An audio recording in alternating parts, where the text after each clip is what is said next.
Hello मेरे प्यारे साथियों, कैसे हो आप सब। आई होप आप लोग बहुत अच्छे होंगे और आपकी तैयारी बेहतरीन, शानदार, ज़बरदस्त चल रही होगी। दोस्तों, आज के इस वीडियो में हम बात करने वाले हैं क्लास 12th भौतिक विज्ञान का एक बहुत ही ज़्यादा मोस्ट इम्पॉर्टेंट टॉपिक। दोस्तों, ये जो क्वेश्चन है ना, ये आपके बोर्ड एग्जाम में लगातार 2015 से लगातार मेरे साथियों पूछा जा रहा है। तो आपसे रिक्वेस्ट है, आप इस क्वेश्चन को ज़रूर तैयार कर लीजिएगा। ठीक है साथियों, आपको करना कुछ नहीं है, बस आप वीडियो में शुरू से लेकर अंत तक बने रहिएगा। सब कुछ आपको इसी वीडियो में ही याद हो जाएगा, आपको रटने की ज़रूरत नहीं पड़ेगी। ठीक है साथियों, मैं आपको इसका जो उत्तर है बहुत ही सरल शब्दों में आसान तरीके से दोस्तों बताने वाला हूँ, ताकि आपको रटने की ज़रूरत ना पड़े। बस आपसे रिक्वेस्ट है, वीडियो में एंड तक बने रहिएगा। ठीक है साथियों, तो चलिए नो बकवास, वीडियो को हम शुरू करते हैं। साथियों, यहाँ पर जो हमारा जो टॉपिक है वो है डी ब्रॉगली का तरंगदैर्घ्य। ठीक है साथियों, बहुत ही ज़्यादा इम्पॉर्टेंट है क्वेश्चन कि डी ब्रॉगली का तरंगदैर्घ्य क्या होता है, या फिर साथियों इनका जो डी ब्रॉगली का तरंगदैर्घ्य है ना, या तो ये पूछ लेगा या तो फिर आपसे पूछ लेता है कि इनका जो व्यंजक होता है ना, इनका जो नियम होता है, इनका जो सूत्र होता है, डी ब्रॉगली का जो सूत्र होता है वो कैसे प्राप्त करते हैं, इसको आपको दोस्तों तैयार करना होता है। ठीक है ना, तो हम डी ब्रॉगली का तरंगदैर्घ्य भी पढ़ेंगे, इनके सूत्र में क्या क्या होता है, इनका सूत्र कैसे प्राप्त करते हैं साथियों, ये भी हम पढ़ने वाले हैं। और दोस्तों, एक क्वेश्चन और पूछता है, अभी मैं आपको आगे बताने वाला हूँ। ठीक है साथियों, तो सबसे पहले यहाँ पर हम समझ लेते हैं कि डी ब्रॉगली इन्होंने क्या बताया था। तो यहाँ पर लिखेंगे डी ब्रॉगली के अनुसार। ठीक है साथियों, डी ब्रॉगली ने तरंगदैर्घ्य के लिए 1922 ईस्वी में अपना नियम दिया था। ठीक है साथियों, सिंपल सा आपको याद रखना है, 1922 ईस्वी में इन्होंने अपने नियम को दिया था। ठीक है ना, इन्होंने क्या बताया था, तो अब हम इसको समझ लेते हैं। दोस्तों, बहुत ही आसान शब्दों में मैंने आपके यहाँ पर लिखा हुआ है। ठीक है ना, इतना आसान आपको कहीं पर नहीं मिलेगा। ठीक, तो द्रव्य के गतिमान कण उपयुक्त परिस्थितियों में तरंग की भांति व्यवहार करते हैं। यानी कि जो द्रव्य होता है, ठीक है ना, उसके जो गतिमान कण होते हैं, मान लीजिए कोई भी द्रव्य है, ठीक है ना, तो उसमें जो गतिमान कण होते हैं, ठीक है, जिसमें गति होती है, ऐसे कण, द्रव्य के ऐसे कण जिनमें गति होती है, जब वो किसी अनुकूल स्थिति में आते हैं, ठीक है ना, जब उनका कोई उपयुक्त परिस्थिति बनता है, तो वो क्या करते हैं, एक तरंग की भांति व्यवहार करते हैं। ठीक है साथियों, वो तो द्रव्य होता है, लेकिन द्रव्य में जो गतिमान कण होते हैं, ठीक है ना, जब वो मौका पाते हैं, ठीक है ना, तो वो क्या करते हैं, एक तरंग की भांति व्यवहार करने लगते हैं। इन तरंगों को द्रव्य तरंगे तथा डी ब्रॉगली तरंगे कहते हैं। ठीक है साथियों, ये जो कण हैं, जब ये तरंग की भांति व्यवहार करते हैं, तो इन्हें क्या कहते हैं, तो इन्हें हम द्रव्य तरंगे कहते हैं, या फिर इसी को हम डी ब्रॉगली तरंगे कहते हैं। दोस्तों, आपके बोर्ड एग्जाम में काफ़ी बार ये भी क्वेश्चन पूछा गया है कि द्रव्य तरंगे किसे कहते हैं।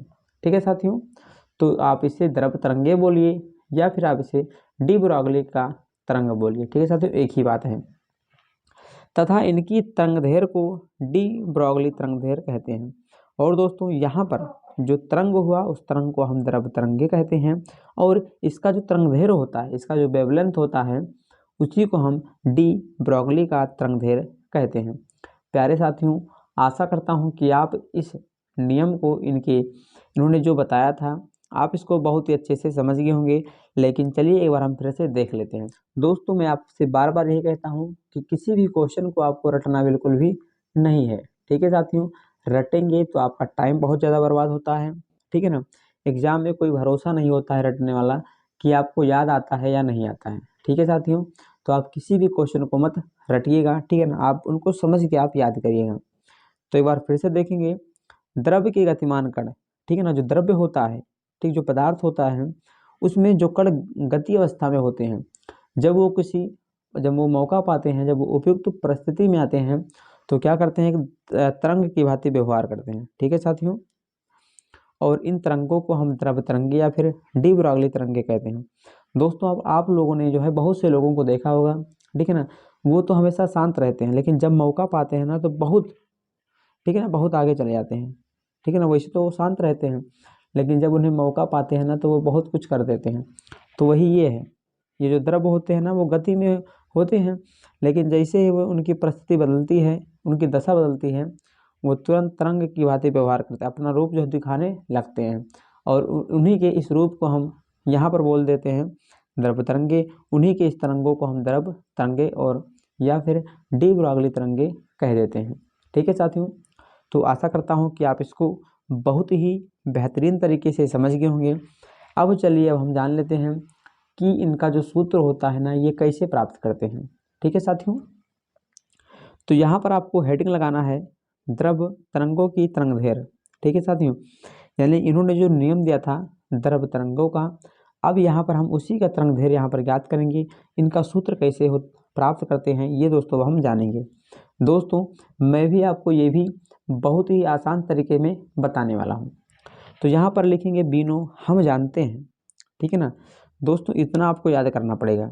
ठीक है, क्योंकि इतना अगर आपको नहीं पता होगा, ठीक है ना, तो इनका सूत्र प्राप्त नहीं होगा। यहाँ पर ये तो आपको रटना ही पड़ेगा।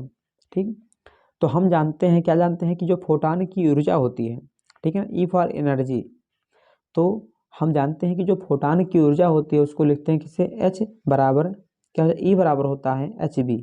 ठीक है साथियों, ई आपको याद कर लेना है कि फोटान की ऊर्जा का सूत्र क्या होता है।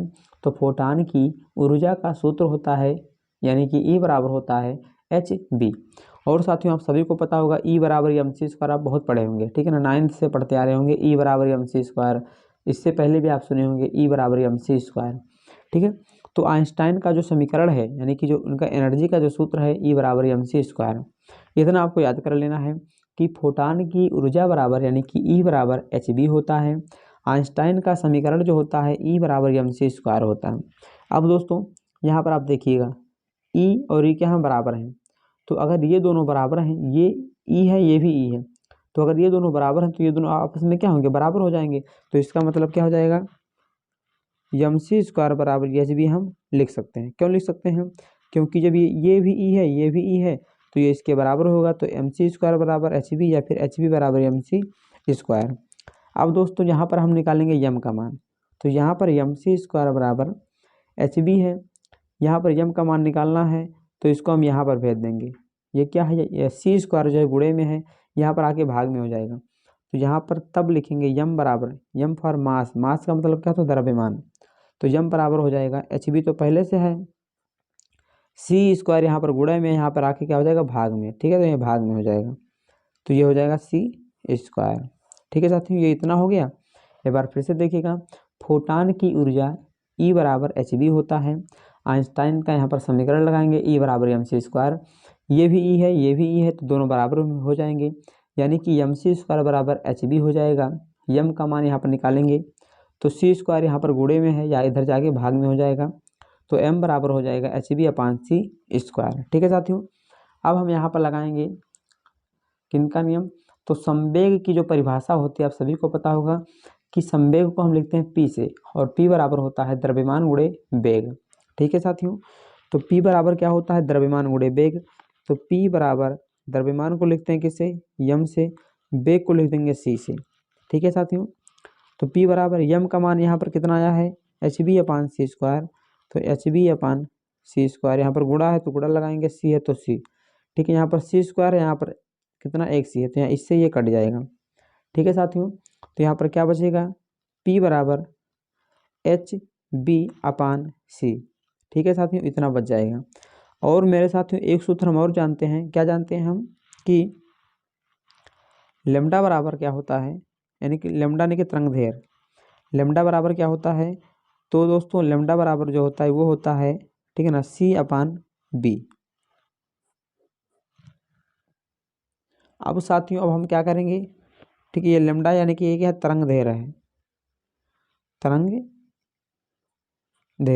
अब लेमडा बराबर सी अपान बी है, तो यहाँ पर क्या है, यहाँ पर सी अपान बी है और यहाँ पर बी अपान सी है, इधर आके ये हो जाएगा, पलट जाएगा, तो क्या हो जाएगा, ये सी अपान बी हो जाएगा।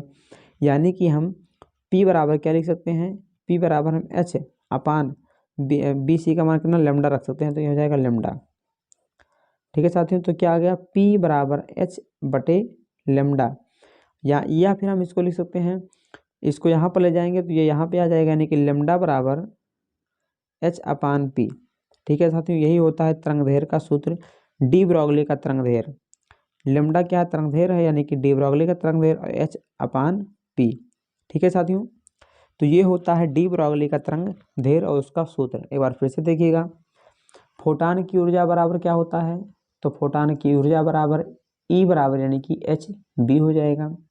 ई बराबर mc² होता है, इन दोनों को हम क्या कर देंगे, सामने इसको कर देंगे तो क्या हो जाएगा, mc² बराबर hb।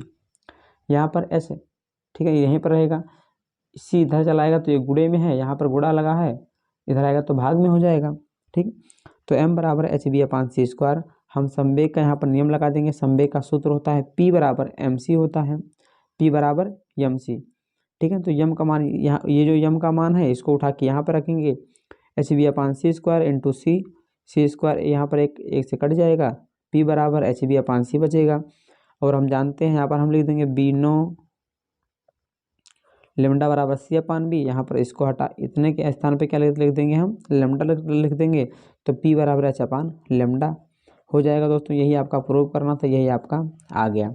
ठीक है प्यारे साथियों, तो आशा करता हूँ कि आपको जो है ना बहुत ही बेहतरीन तरीके से, ठीक है ना, इसका डिफिनेशन, ठीक है, इन्होंने किस प्रकार से अपने तरीके को बताया था, ये आपको अच्छे से समझ में आ गया होगा।